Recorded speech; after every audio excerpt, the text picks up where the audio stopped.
Yeah, hi everyone. I welcome you again to this particular channel. My name is Deepak, as you all know. So, in this particular series of political science, अभी तक हमने basically देख लिया है preamble के बारे में, right? Preamble के बारे में we have done. And the sources of Indian Constitution is our today's topic. इससे पहले हमने features of Indian Constitution कर लिए हैं. Now, this particular video, as you all know, the people who are connected with me there, ये basically अपना CDS के लिए ये वीडियो एप्लीकेबल है ना, अपना CSE के लिए ये वीडियो एप्लीकेबल है, सिविल सर्विसेज एग्जामिनेशन के लिए वीडियो एप्लीकेबल है। इसके अलावा अगर कोई बेसिकली SSC की तैयारी कर रहा है तो क्या वो इसको देख सकता है? बिल्कुल देख सकता है। क्या अगर कोई PCS की तैयारी कर रहा है क्या वो इसको देख सकता है? बिल्कुल देख सकता है। ठीक है ना। सो आई वुड से कि this particular video is relevant for all the examinations, क्योंकि ये हमारे यहाँ पर काफ़ी क्वेश्चन यहाँ से हमको देखने को मिलते हैं, निकलते हैं, राइट। तो बिना टाइम वेस्ट किए हुए let's get started with it. पहले हमारे पास है government of India act 1935। Now what are the sources of Indian constitution, पहले मैं बता दूं। सी, जब हमारा कॉन्स्टिट्यूशन बेसिकली बन रहा था, है ना, ड्राफ्टिंग कमेटी, हमने पढ़ा था ना ड्राफ्टिंग कमेटी के बारे में, हम इसको बाद में डिस्कस भी करेंगे मेकिंग ऑफ इंडियन कॉन्स्टिट्यूशन जब हम कंप्लीट करेंगे अपना। तो there was a committee known as a drafting committee. Drafting committee, अब एक ड्राफ्टिंग कमेटी से ही आपको समझ में आ रहा होगा कि भाई कुछ ना कुछ ये ऐसा है कि कुछ ड्राफ्ट कर रही है। इसको हिंदी में बोलते हैं प्रारूप समिति, राइट, प्रारूप समिति। तो प्रारूप कुछ ना कुछ बना रही है। प्रारूप बना रही है इन द सेंस कि किस चीज का, तो हम सभी को पता है अगर कॉन्स्टिट्यूएंट असेंबली में बन रही है तो भैया कॉन्स्टिट्यूशन का प्रारूप बना रही होगी, कॉन्स्टिट्यूशन को ड्राफ्ट कर रही होगी। Yes, it was drafting the constitution, it was given a task to draft the constitution, right. जिसके हेड कौन थे? Doctor B.R. अम्बेडकर। इसीलिए हम लोग क्या पढ़ते हैं बचपन से कि doctor B.R. Ambedkar is known as the father of Indian constitution. उन्हीं इसीलिए उनको बोला जाता है, राइट। इसके अलावा टोटल नंबर ऑफ मेंबर्स थे 7, राइट। तो अगर हम बात करें, सॉरी, अगर हम बेसिकली बात करते हैं कि गवर्नमेंट ऑफ इंडिया, अब हमने सोर्सेज, वे ड्राफ्टिंग कमेटी ने क्या करा, ड्राफ्टिंग कमेटी ने मल्टीपल कॉन्स्टिट्यूशंस को पढ़ा, ठीक है ना, मल्टीपल कॉन्स्टिट्यूशंस को पढ़ा, लगभग 60 से ज़्यादा देशों के कॉन्स्टिट्यूशंस को पढ़ा। जब 60 से ज़्यादा देशों के कॉन्स्टिट्यूशन को पढ़ा तो हर एक कॉन्स्टिट्यूशन क्या करा हम लोगों ने, हर एक कॉन्स्टिट्यूशन से हमने उनके जो इंपॉर्टेंट चीज़ें थी, बहुत इंपॉर्टेंट चीज़ें जो हमारे लिए हो सकती थी, हमारे सोसाइटी के स्टेचर में ढल सकती थी, हमने क्या करा, उनको टेकअप कर लिया वहां से, राइट। हमने उनको टेकअप कर लिया। इसके अलावा we had a British act which is known as government of India act 1935, right. तो हमने वहां से भी अपना कुछ चीजें उनसे वहां से भी ड्रॉ करी एंड अल्टीमेटली हमने उनको अपने कॉन्स्टिट्यूशन के अंदर डाल दी, क्योंकि अच्छी अच्छी चीजें थी, राइट, अच्छी अच्छी चीजें थी। तो अगर हम बात करें, जो हमारा कॉन्स्टिट्यूशन है that is the blend of various constitution in the world plus there was a act, उसका भी हमने क्या कर दिया यहाँ पे, काइंड ऑफ क्रक्स निकाल के उसको डाल दिया, राइट।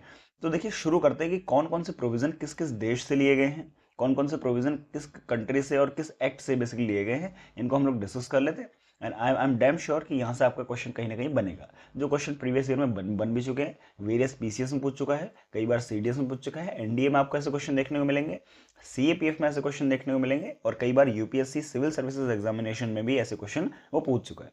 ठीक है, तो चलिए शुरू करते हैं।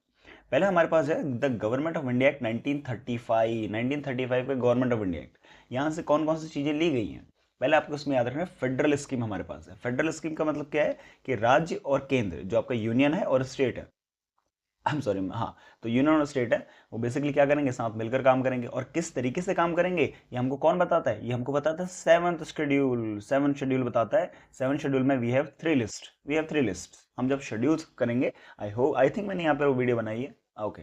तो बेसिकली जब शेड्यूल्स करेंगे तो अगेन इसको हम देखेंगे 3 लिस्ट कौन सी है।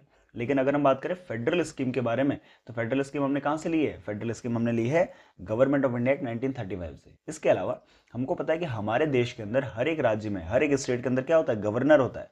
तो गवर्नर का ऑफिस भी कहाँ से लिया है हमने, गवर्नर का ऑफिस भी लिया है गवर्नमेंट ऑफ इंडिया एक्ट 1935 से, क्योंकि वहाँ पे प्रोविंशियल गवर्नर्स का कोई जिक्र था, है ना। प्रोविंशियल गवर्नर्स के लिए पर्टिकुलर एक्ट में देवर सर्टेन प्रोविजंस, राइट। देन उसके बाद बात करते हैं जुडिशरी की। अगर हम बात करें जुडिशरी, तो आज के टाइम पे हमको हमारे पास क्या है, इंडिपेंडेंट एंड इंटीग्रेटेड जुडिशरी। इसको बोलते हैं independent and integrated judiciary, which simply means that कि अगर हम बात करें सुप्रीम कोर्ट की, देन हाई कोर्ट की, देन लोअर कोर्ट्स की, राइट।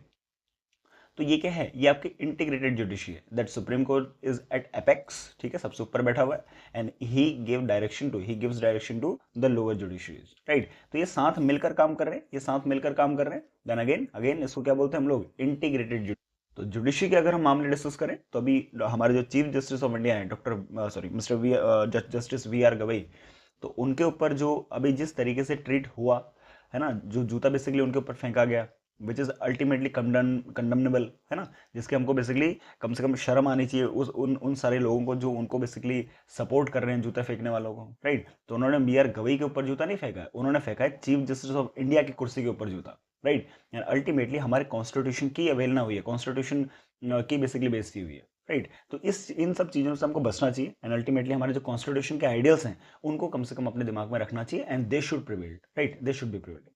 ओके, नेक्स्ट जिस चीज़ की आप तैयारी करते हैं, पब्लिक सर्विस कमीशन, चाहे यूनियन पब्लिक सर्विस कमीशन है चाहे स्टेट पब्लिक सर्विस कमीशन है ना, ये भी कहाँ से लिया हमने, ये भी लिया हमने गवर्नमेंट ऑफ इंडिया एक्ट 1935 से, विच इज सिंपल, राइट। इसके अलावा इमरजेंसी प्रोविजंस हमारे कॉन्स्टिट्यूशन में है, जी हाँ हमारे कॉन्स्टिट्यूशन में है। अगर आपने थोड़ा बहुत भी पॉलिटिकल हिस्ट्री पढ़ी होगी, पॉलिटिकल साइंस पढ़ी होगी, तो उसमें आपने समझ में आता है कि इंदिरा गांधी जी ने क्या करा था, इमरजेंसी लगाई थी राइट, इमरजेंसी लगाई थी। तो हमको समझ में आता है कि इमरजेंसी का दौर बेसिकली आया था और इमरजेंसी के बारे में हमने पूरा चैप्टर डिस्कस ही करना है अलग से। 3 तरीके की इमरजेंसी हमारे कॉन्स्टिट्यूशन में प्रोवाइडेड है, आर्टिकल 352 के 2 में, आर्टिकल 356 में एंड अल्टीमेटली आर्टिकल 360 के अंदर, है ना। तो ये सारी चीजें हमको देखने को मिलती है कि 3 तरीके की इमरजेंसी हमारे पास है, राइट। तो इस तरीके से आपको समझते हुए चलना है। तो ध्यान रखिए इमरजेंसी के जो प्रोविजन है और एडमिनिस्ट्रेटिव डिटेल्स हैं कहाँ से लिए हमने, कहाँ से लिए, ये हमने लिए गवर्नमेंट ऑफ इंडिया एक्ट 1935 से, राइट। आई होप मैं यहाँ तक आपको क्लियर करवा पाया। ओके, नाउ हमारा जो नेक्स्ट सोर्स है दैट इज ब्रिटिश कॉन्स्टिट्यूशन, हमने Britannia, the great Britannia, right तो उन कॉन्स्टिट्यूशन से भी क्या लिया हुआ है, we have drawn the inspirations and ultimately हमने क्या करा, वहां के जो प्रोविजंस थे उनको अपने कॉन्स्टिट्यूशन और अपनी सोसाइटी के अकॉर्डिंग ढालकर उनको पब्लिश करा, सॉरी उनको बेसिकली अपने कॉन्स्टिट्यूशन में इनकलकेट करा, राइट। तो देखते हैं ब्रिटिश कॉन्स्टिट्यूशन से कौन कौन सी चीजें हमने ली है। पहला आता है पार्लियामेंट्री गवर्नमेंट। तो हम सभी को पता है कि हमारे यहाँ पे prime minister is the head, है ना, उसके नीचे क्या होती है, उसकी काउंसिल ऑफ मिनिस्टर होती है और council of minister he choose करते हैं किसको, प्राइम मिनिस्टर को। Ultimately prime minister appointed by president of India, right. तो इस तरीके से again prime minister is the government head, prime minister is the real head, right. इसको क्या बोलते हैं हम लोग, इसको बोलते हैं हम de facto head, right, de facto head.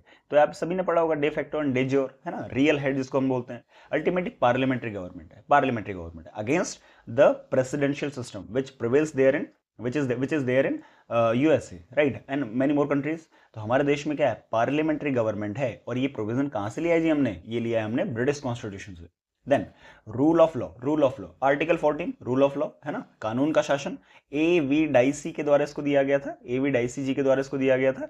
तो ध्यान रखिएगा ये जो बेसिकली कॉन्सेप्ट है रूल ऑफ लॉ, कि जो भी चीज चलेगी वो किसके अकॉर्डिंग चलेगी, वो चलेगी लॉ के हिसाब से। तो अगेन ये भी कहां से लिया हमने, this is one among the pristine जो हमारे पास लेजिस्लेशन है और अदरवाइज हमारे पास लॉ है ना, जो हमारे पास काइंड ऑफ डॉक्ट्रिन है आपकी या थ्योरी है, फिलॉसफी है, जो भी आप बोलना चाहो, जो सबसे बेस्ट बेसिकली फिलॉसफी है किसी भी डेमोक्रेटिक कंट्री के लिए, किसी भी कॉन्स्टिट्यूशनल देश के लिए, राइट।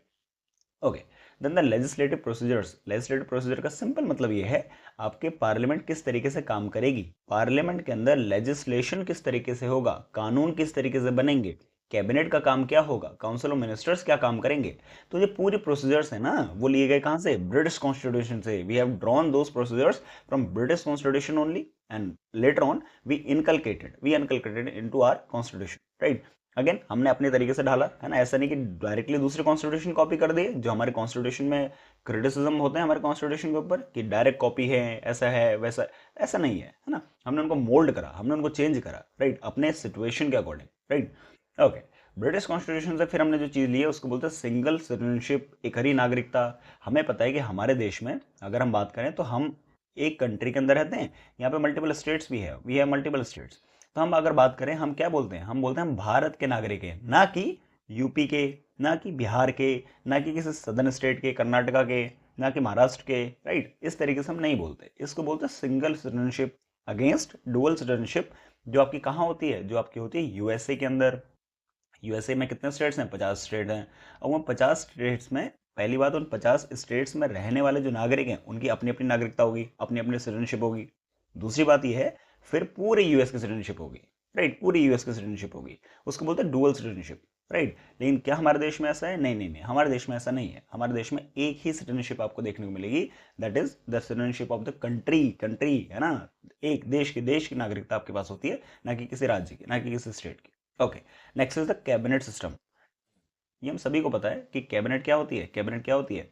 कैबिनेट वो होती है जो आपका लेजिस्लेशन में काम करती है, जो प्राइम मिनिस्टर के साथ मिलकर काम करती है, या प्राइम मिनिस्टर चूज करते हैं कुछ ऐसे मंत्रियों को, कुछ ऐसे बेसिकली मिनिस्टर्स को जो सबसे इंपॉर्टेंट रोल निभाएंगे उन मिनिस्ट्रीज में, है ना। तो उसको क्या बोलते हैं? कैबिनेट सिस्टम बोलते हैं। रफली मैंने आपको आइडिया दे दिया। पार्लियामेंट्री सिस्टम में इसको बहुत ब्रीफली हम लोग पढ़ लेंगे, है ना। तो ये भी हमने कहां से लिया है? ये भी हमने ड्रॉ करा हुआ है ब्रिटिश कॉन्स्टिट्यूशन से, जस्ट रिमेंबर दीज। देन उसके बाद हम बात करते हैं प्रेरोगेटिव रेट्स की। प्रेरोगेटिव रेट्स की मतलब रेट्स का जो कॉन्सेप्ट है, अगर आपने सुना होगा आर्टिकल 32 के अंदर वी हैव 5 सच रेट्स, तो ये 5 रेट हमने कहां से लिए हैं? यूएस कॉन्स्टिट्यूशन से ही लिए हैं। रिमेंबर दिस, है ना, यूएस कॉन्स्टिट्यूशन से लिए हैं। 5 रेट में पहला कौन सा है? Habeas corpus, then mandamus, then certiorari, then quo warranto, and then okay just wait, prohibition, then certiorari, then quo warranto, right. तो ये 5 रेट हमारे पास हैं। ये भी हमने कहां से लिए? यूएस कॉन्स्टिट्यूशन से लिए। जिसको रेट्स नहीं पता, फंडामेंटल राइट वाले चैप्टर में आएगा। और अगर आप पढ़ना चाह रहे हैं तो आर्टिकल 32 आप पढ़ लीजिए, है ना। आर्टिकल 32 आप पढ़ लीजिए, पहले से रेट याद करके रख लीजिए। क्या रेट आपके प्रीवियस ईयर में आ चुके हैं? जी हाँ, रेट आपके मल्टीपल एग्जामिनेशंस में प्रीवियस ईयर में बार बार वो पूछ चुका है, राइट। इस बात का आप ध्यान रखिएगा। देन पार्लियामेंट्री प्रिविलेजेस की हम बात करते हैं। पार्लियामेंट्री प्रिविलेजेस का मतलब होता है जो हमारे पार्लियामेंटेरियंस होते हैं उनके पास कौन कौन से स्पेशल राइट्स होते हैं। जैसे आर्टिकल 105 कुछ बोलता है कि, है ना। देन उसके बाद आर्टिकल 194 बोलता है स्टेट्स के लिए, है ना। 194 बोलता है स्टेट्स के लिए। तो ये क्या है? पार्लियामेंट्री प्रिविलेजेस हैं कि पार्लियामेंट के अंदर या स्टेट लेजिस्लेचर के अंदर जो हमारे सांसद हैं, जो हमारे एमपी एंड एमएलएज हैं, उनके पास क्या प्रिविलेजेस हैं, क्या स्पेशल राइट्स हैं, है ना। ये उनके बारे में बेसिकली बात करता है, राइट, उनके बारे में बात करता है। तो ये भी हमने कहां से लिया है? ये भी हमने ब्रिटिश कॉन्स्टिट्यूशन से लिया है। देखिए, आप इन सब चीजों को एक बार नोट करते हुए चलिए ताकि आप प्रॉपरली इस चीज को कर पाए, right. Okay okay, now now now next हमारे पास है बाई कैमरल लेजिस्लेशन। आप इस चीज को भी ध्यान रखिएगा कि बाई कैमरल लेजिस्लेशन भी हमने कहां से लिया हुआ है। बाई कैमरल लेजिस्लेशन का मतलब क्या होता है? जिसमें दो हाउसेज होते हैं, we have Rajya Sabha as an upper house, we have as an upper house we have Rajya Sabha, और as an lower house we have लोक सभा, राइट। इसको बोलते हैं बाइकैमरल लेजिस्लेशन। तो वहाँ पर House of Lords and House of Commons, ये कहाँ पर हैं? ये ब्रिटेन में है ना। ये ब्रिटिश पार्लियामेंट का बेसिकली हिस्सा है। लेकिन हमारे अगर हाउसेस की हम बात कर रहे हैं, we also have bicameralism, right. And in this regard we have Rajya Sabha as well as Lok Sabha, right. Third, हम अगर सोर्स की बात करते हैं, we have US constitution, right. सबसे पहली बात, फंडामेंटल राइट्स। फंडामेंटल राइट उन्हीं के कॉन्स्टिट्यूशन में इनकलकेटेड थी। इस बात का ध्यान रखिएगा कि बिल ऑफ राइट्स के नाम पर, ठीक है ना, बिल ऑफ राइट्स। अगर कभी क्वेश्चन आता है कि बिल ऑफ राइट्स क्या है ना, या कहां से बेसिकली डिराइव होते हैं, तो ध्यान रखिएगा यूएस कॉन्स्टिट्यूशन में जो फंडामेंटल राइट्स है ना, उन्हीं को बिल ऑफ राइट्स बोला गया है। कुछ अलग नहीं है, बस वही वाली बात है ना। तो ये सारी चीजें हैं, बिल ऑफ राइट्स में बोला गया। इसके बाद जुडिशरी के इंडिपेंडेंस की हम लोग बात करते हैं, है ना, कि जुडिशरी हमारी इंडिपेंडेंट रहे, ये भी यूएस कॉन्स्टिट्यूशन से लिया है। इसके अलावा जुडिशियल रिव्यू अगर आपने नहीं पढ़ा है, आगे आने वाली क्लासेस में हम उसको डिस्कस करेंगे ही। मोटा मोटा एक रफली आप आइडिया ले लीजिए। जैसे फॉर एग्जांपल, अगर लेजिस्लेचर ने कोई लॉ बनाया और वो लॉ आपके फंडामेंटल राइट्स को बेसिकली अब्रिज कर रहा है, फंडामेंटल राइट्स को तोड़ रहा है, अदरवाइज वो लॉ आपका कॉन्स्टिट्यूशन के प्रोविजंस के अकॉर्डिंग नहीं है, मतलब कॉन्स्टिट्यूशन के प्रोविजंस से कंप्लाई नहीं कर रहा, कॉन्स्टिट्यूशन के प्रोविजन के अगेंस्ट में जा रहा है, तो सुप्रीम कोर्ट सामने आएगी। सुप्रीम कोर्ट बोलेगी अंडर जुडिशियल रिव्यू हम इसको वापस से लॉ को अपने पास मंगवाएंगे। अगर सुप्रीम कोर्ट को लगता है कि भाई हमको लॉ को बेसिकली इस हद तक कैंसिल कर देना चाहिए, पूरे लॉ को कैंसिल कर देना चाहिए, तो सुप्रीम कोर्ट उसको पूरे लॉ को कैंसिल कर देगी। लेकिन रिव्यू देखिए करा, जुडिशियल ने रिव्यू करा उसका, है ना, उसका रिव्यू करा दैट क्या वो लॉ आपका कॉन्स्टिट्यूशनल था या अनकॉन्स्टिट्यूशनल था, है ना। तो इस तरीके से होता है कि चेक्स एंड बैलेंसेस हमारे कंट्री के अंदर चलते हैं। इस बात को आप ध्यान रखिएगा, इसको बोलते हैं जुडिशियल रिव्यू। आने वाली क्लासेस में आप इसको प्रॉपर्ली समझेंगे, एग्जाम्पल के साथ समझेंगे। फिर आता है impeachment of president of India. तो प्रेसिडेंट को निकालने के बेसिकली प्रोसीजर होते हैं, या प्रेसिडेंट को जो निकालने का तरीका है, ये भी हमने कहां से लिया है? We have drawn this particular thing from the US constitution only, right. Then उसके बाद बात करते हैं removal of supreme court and high court जजेस। अगर जजेस को निकालना है सुप्रीम कोर्ट हाई कोर्ट के, ये भी हमने यूएस कॉन्स्टिट्यूशन से लिया हुआ है कि what are the procedures, what is the provision in that regard. Then उसके बाद बात करते हैं हमारे देश में वाइस प्रेसिडेंट ऑफ इंडिया जो है ना, उनका बेसिकली पोस्ट की हम बात अगर कर रहे हैं तो उनके लिए भी क्या है, वो भी कहां से हमने ड्रॉ किया हुआ है? We have taken this particular thing from US constitution only. Again again आपको basically vice president of India के बारे में इस साल पढ़कर जाना है, क्योंकि वाइस प्रेसिडेंट ऑफ इंडिया से क्वेश्चन आएगा ही आएगा। क्यों? क्योंकि इसी साल हमारे वाइस प्रेसिडेंट ऑफ इंडिया साहब ने क्या करा, अपना रेजिग्नेशन दिया। इसी साल हमारे नए वाइस प्रेसिडेंट बेसिकली चुनकर आए हैं। अब आप मुझे ये बताएंगे कि किस आर्टिकल के तहत जो वाइस प्रेसिडेंट हैं वो अपना रेजिग्नेशन देते हैं, किस आर्टिकल के तहत उनका रिमूवल आता है, किस आर्टिकल में वो राज्यसभा के चेयरमैन की तरह काम करते हैं, और अल्टीमेटली हमारे new vice president of India क्या थे। आप मुझे कमेंट बॉक्स में इसका आंसर दीजिए। राइट, आप मुझे कमेंट बॉक्स में जरा बताइए कि इतनी सारी चीजें हैं क्या, और ये भी बता दीजिए कि वाइस प्रेसिडेंट ऑफ इंडिया का ऑफिस किस आर्टिकल के अंदर मेंशन्ड है। राइट, ये 4-5 चीजें आप मुझे बताइए ताकि बेटर रिवीजन आपका भी बेटर रिवीजन हो, थोड़ा सोचने समझने की क्षमता आपकी बढ़े। राइट, सिंपल मेरा यहाँ पे तर्क है। तो इनको आप देखेंगे कि हमने कहाँ से लिए, यूएस कॉन्स्टिट्यूशन, हमने ये सारी चीजें ली हैं। Right, okay. Next we have the constitution of Ireland, right? Free state of Ireland, Irish constitution। तो directive principles of state policy मतलब स्टेट को क्या करना है ना। तो ये प्रिंसिपल, ये डायरेक्शन है स्टेट्स के लिए।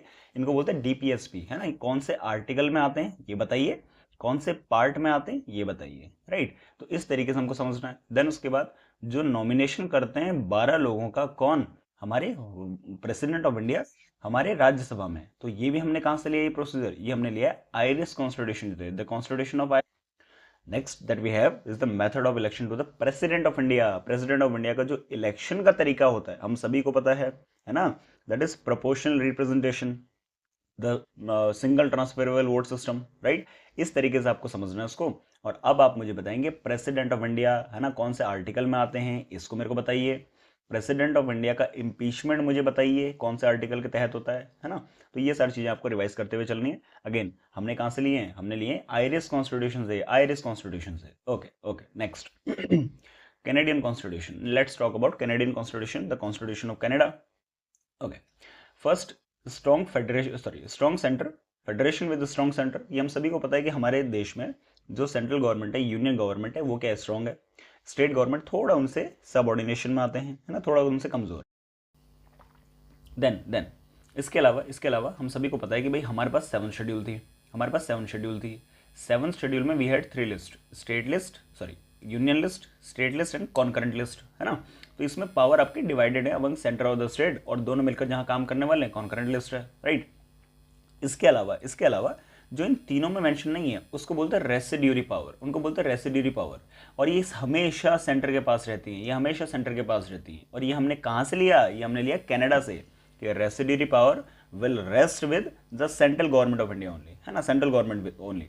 अब आप मुझे बताइए इसका आर्टिकल क्या है। आर्टिकल देखिए मैं बताने के लिए यहाँ पर मेंशन कर दूंगा, मैं कहीं ना कहीं से यहाँ पर आपका टाइप भी कर दूंगा, लेकिन अगेन आप लोग अगर उसको सोचेंगे एक बार तो कहीं ना कहीं आपका जोर पड़ेगा, आप उसको चाहे देख कर बताएं तो कहीं ना कहीं आपको याद होगा। राइट, इसीलिए मैं आर्टिकल को स्पेसिफिकली यहाँ पे मेंशन नहीं कर रहा। अदरवाइज क्या आने वाली क्लासेस में हमको आर्टिकल पढ़ने, जी हाँ मैं ही बताऊंगा आर्टिकल आपको आने वाली क्लासेस में। राइट, इन सब चीज़ों को आप समझते हुए चलिए। इसके अलावा जो सेंटर के द्वारा हमें पता है कि हमारे देश में, हमारे राज्यों में राज्यपाल का अपॉइंटमेंट होता है, स्टेट गवर्नर्स का अपॉइंटमेंट होता है, ये भी हमने कनाडा से लिया है।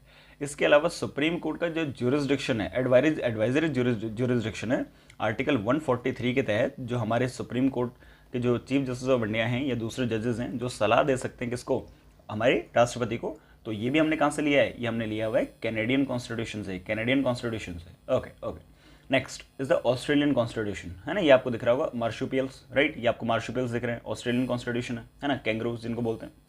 कॉन्करेंट लिस्ट ये हमने कहाँ से लिया है, that is freedom of trade and concurrent list, ये हमने कहाँ से लिया है, ये हमने लिया हुआ है ऑस्ट्रेलियन कॉन्स्टिट्यूशन से। Now what is concurrent list, अभी बताया 7 शेड्यूल के अंदर जिनमें राज्य, स्टेट और सेंटर दोनों मिलकर काम कर सकते हैं, उनको बोलते हैं कॉन्करेंट लिस्ट। इसके अलावा कॉमर्स एंड इंटरकोर्ट्स, किस तरीके से ट्रेड होगा, है ना, किस तरीके ट्रेड होगा हमारे स्टेट्स के बीच में, सेंटर और स्टेट के बीच में, या अपने कंट्री और दूसरे कंट्री के बीच में, what are the provisions in that regard, है ना, ये भी हमने कहाँ से लिया हुआ है, ये भी हमने लिया हुआ है ऑस्ट्रेलियन कॉन्स्टिट्यूशन से। इसके अलावा अगर मान लो पार्लियामेंट में किसी बिल को लेकर सहमति नहीं बनती तो हम सभी को पता है कि उसमें क्या होता है, जॉइंट सिटिंग होती है। जॉइंट सिटिंग का आर्टिकल बताइए, जॉइंट सिटिंग का आर्टिकल, है ना, तो उसके लिए जॉइंट सिटिंग होती है एंड अल्टीमेटली पार्लियामेंट क्या करती है, फिर एक निष्कर्ष पर पहुंचती है, फिर एक आपका जो है कंक्लूजन पर पहुंचती है. So this is something which is known as joint sitting. ये प्रोविजन भी कहाँ से हमने लिया है, ये प्रोविजन भी हमने लिया हुआ है अपना दैट इज ऑस्ट्रेलियन कॉन्स्टिट्यूशन से, right. Okay, now Weimar constitution of Germany. Germany के कॉन्स्टिट्यूशन से हमने क्या लिया हुआ है, पहला आता है सस्पेंशन ऑफ फंडामेंटल राइट्स, है ना. जब हमारी इमरजेंसी लगती है तो हमारे फंडामेंटल राइट क्या हो जाते हैं, सस्पेंड हो जाते हैं. तो ये हमने कहाँ से लिया, ये हमने लिया है जर्मनी के कॉन्स्टिट्यूशन से. इसके अलावा इमरजेंसी के टाइम पर हमारे पास क्या क्या राइट्स हैं, जैसे आर्टिकल 19 ये क्या होता है, ये खत्म हो जाता है ना. अगेंस्ट आर्टिकल 20 एंड आर्टिकल 21 ये खत्म नहीं होते, ये हम सभी को पता है. ये हमारे राइट्स क्या रहते हैं, कंटिन्यूड रहते हैं. लेकिन आर्टिकल 19 के तहत पाए जाने वाले जो हमारे फ्रीडम के राइट्स हैं वो खत्म हो जाते हैं. इसके अलावा बचे फंडामेंटल राइट्स भी क्या होते हैं, खत्म हो जाते हैं उस पर्टिकुलर टाइम के लिए. तो हमारे पास जो राइट्स हैं इमरजेंसी के टाइम पर, ये आपको दोनों दिख रहे हैं, है ना, ये खत्म नहीं होते. इनको हम बोलते हैं कि भाई राइट्स ड्यूरिंग इमरजेंसी. ये हमने कहाँ से लिया, Weimar constitution of Germany, right. Okay, उसके बाद मूव करते हैं सोवियत कॉन्स्टिट्यूशन, राइट. यूएसएसआर के कॉन्स्टिट्यूशन, रशिया के कॉन्स्टिट्यूशन हमने क्या लिया है, बात समझते हुए चलिए. यहाँ से मल्टीपल टाइम्स प्रीवियस ईयर बन चुके हैं, यहाँ मल्टीपल टाइम्स यहाँ से प्रीवियस ईयर बन चुके हैं.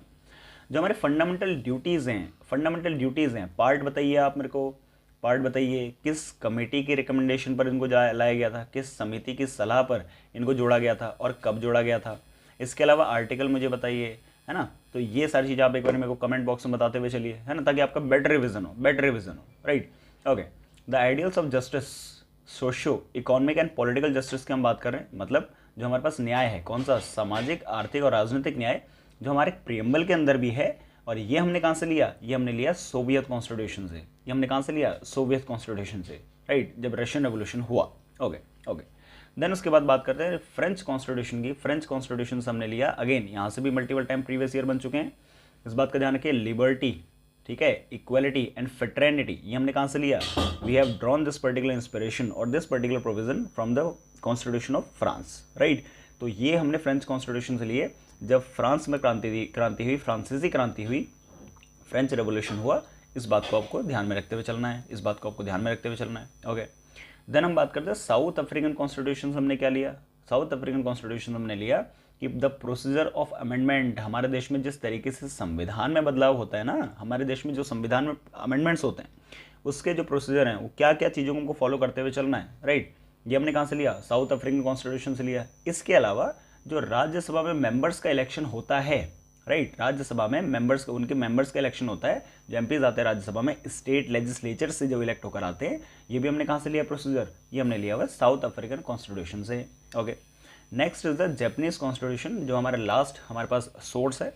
हमने यहाँ से लिया प्रोसीजर एस्टेब्लिश्ड बाय, कानून के समक्ष समानता, है ना. तो बेसिकली कानून के द्वारा स्थापित विधि. तो हम अगर बात करें कि जो भी लॉ है, अगर हमारे पास कोई लॉ है, वो लॉ कैसे चलेगा, किसी पर्टिकुलर प्रोसीजर को फॉलो करते हुए चलेगा, है ना.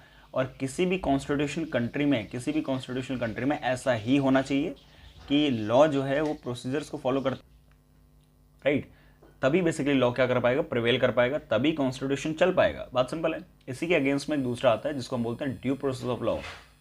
ये हमारे कॉन्स्टिट्यूशन में बाद में जोड़ा गया था. और मानेका गांधी केस, है ना, ड्यू प्रोसेस ऑफ लॉ, मानेका गांधी केस, इससे बेसिकली इसको लाया गया था. कहाँ हैं ये दोनों कहाँ हैं, ये हैं आर्टिकल 21 के अंदर, right to life and personal liberty, right. Article 21 के अंदर दोनों बचे हुए हैं. अब इन दोनों में अंतर क्या है, इसमें हम खाली देखते हैं कि प्रोसीजर या प्रोसेस फॉलो करा गया या नहीं करा गया जब लॉ को फॉलो कर रहे थे. Only check the process, right. लेकिन यहाँ पे खाली हम क्या प्रोसेस चेक करते हैं, बिल्कुल हाँ, हम यहाँ पे प्रोसेस क्यों नहीं चेक करेंगे, राइट. हम प्रोसेस चेक करते हैं, लेकिन इसके अलावा हम ये भी चेक करते हैं कि क्या वो प्रोसेस जो बनाई गई है वो ठीक है या नहीं है, जिसको हम बोलते हैं सब्सटेंस चेक करना, राइट. सब्सटेंस चेक करना. हम क्वेश्चन ही उठा देते हैं प्रोसीजर के ऊपर कि क्या ये जो प्रोसीजर बनाए गए हैं वो आपका इनह्यूमन तो नहीं है, क्या आपका वो थ्योरी ऑफ नेचुरल जस्टिस के अगेंस्ट में तो नहीं जा रहा. उसको बोलते हैं due process of law. And this particular thing is US connotation, right. US से हमने इसको लिया हुआ है, या यूएस से इसका इन्फ्लुएंस हमने लिया हुआ है. तो इस बात को भी आप ध्यान में रखते हुए चलिएगा. जब हम फंडामेंटल राइट्स डिस्कस करेंगे तब वहाँ पर इसका बहुत ब्रीफ आपको आइडिया मिलने वाला है, right. So this was the complete series for the sources of Indian constitution, right. अगर आपको बेसिकली ये सीरीज अच्छी लगी, अगर आपको ये वीडियो अच्छी लगी, so you can subscribe to this particular channel, you can like this particular video, और कमेंट बॉक्स में जो जो मैंने पूछा है एक सीरीज़ में, एक कतार में उनको बेसिकली लिखते हुए चलिए, ताकि आपका बेटर रिवीजन हो और इन सब चीज़ों का आप नोट्स बना सकते हैं। इसके अलावा आप बेसिकली मेरे टेलीग्राम चैनल पे इस पर्टिकुलर वीडियो की इस पीडीएफ को आप एक्सेस कर सकते हैं। मैं आपको दिखा देता हूँ किस नाम से है, कैसे आप इसको करेंगे। इसके अलावा डिस्क्रिप्शन बॉक्स में भी मैं उस चैनल का लिंक डाल दूंगा, वहाँ से भी आप उस चैनल को सब्सक्राइब कर सकते हैं, राइट। तो देखिए ये वो चैनल है दीपक मासीवाल एजुकेशन करके, है ना, दीपक मासीवाल एजुकेशन करके चैनल है। आप मिलते हैं आपसे नेक्स्ट वीडियो में बहुत शॉर्टली, तब तक के लिए जय हिंद, और इस चैनल को आप सब्सक्राइब कर लीजिए, right. Okay, thank you so much.